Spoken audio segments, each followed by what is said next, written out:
Big B Amitabh Bachchan తనయుడు అభిషేక్ బచ్చన్ నటించిన తాజా చిత్రం ఐ వాంట్ టు టాక్ ఈ నెల 22న జనం ముందుకు రాబోతోంది. రైజింగ్ సన్ ఫిల్మ్స్, కినోవర్క్స్ సంయుక్తంగా నిర్మించిన ఈ సినిమాను సూజిత్ సర్కార్ డైరెక్ట్ చేశారు. ఈ సినిమాలోని పాత్ర కోసం అభిషేక్ బచ్చన్ బాగానే బరువు పెరిగాడు. పాత్రోచితంగా పట్టును పెంచాడు. అయితే చాలా మంది అనుకుంటున్నట్టు ఇందుకోసం ప్రోస్థెటిక్ మేకప్ ను వాడలేదని, నిజంగానే పొట్ట పెంచానని తెలిపాడు అభిషేక్. కానీ ఇక ముందు ఇలాంటి పని చేయనంటున్నాడు. ఈ వయసులో పెరిగిన బరువును తగ్గించుకోవడం అంత సులువుగా జరిగే పని కాదని చెప్పాడు. ఈ పాత్ర తనకు ఎంతో నచ్చిందని, అందుకే మేకోవర్కు అంగీకరించానని అన్నాడు. జానీ లీవర్, బనితా సంధు, జయంత్ కృప్లాని, అఖిల్య బమ్రు ఇందులో ఇతర కీలక పాత్రలు పోషించారు.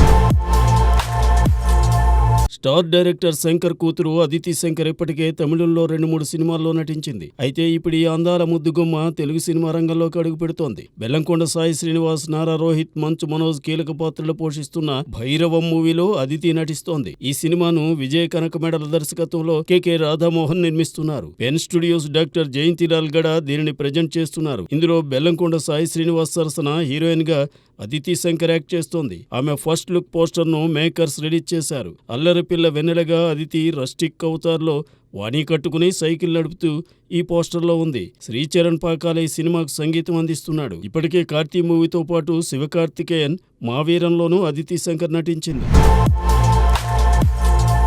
దేశభక్తి ప్రధాన చిత్రాలు సహజంగా ఆగస్టు 15వ తేదీ, జనవరి 26 సందర్భంగా విడుదలవుతుంటాయి. ఈ ఏడాది జనవరి 25న రిపబ్లిక్ డేను పురస్కరించుకుని హృతిక్ రోషన్ ఫైటర్ మూవీ వచ్చింది. 2019లో పుల్వామా దాడి, బాల్కోట్ ఎయిర్ స్ట్రైక్ నేపథ్యంలో ఈ సినిమా తీశారు. ఇదిలా ఉంటే వచ్చే ఏడాది జనవరి 25న కూడా ఓ దేశభక్తి నేపథ్య చిత్రం రాబోతోంది. అక్షయ్ కుమార్ ప్రధాన పాత్ర పోషించిన స్కై ఫోర్స్ మూవీని కూడా నిజ సంఘటన ఆధారంగానే తీశారు. 1965లో ఇండియా, పాకిస్తాన్ మధ్య మొదటి ఎయిర్ వార్ జరిగింది. ఈ డెడ్లియెస్ట్ ఎయిర్ స్ట్రైక్ నేపథ్యంలో అభిషేక్, అనిల్ కపూర్, సందీప్ కేవరాని స్కై ఫోర్స్ మూవీని తీశారు. నిజానికి అక్టోబర్ 2 గాంధీ జయంతికి దీనిని విడుదల చేయాలని అనుకున్నా అప్పుడు రిలీజ్ కాలేదు. ఇప్పుడు 2025 జనవరి 25న విడుదల చేయబోతున్నట్లు తెలిపారు. మరి ఫైటర్ స్థాయిలో ఇది కూడా జనాలను మెప్పిస్తుందో లేదో చూడాలి.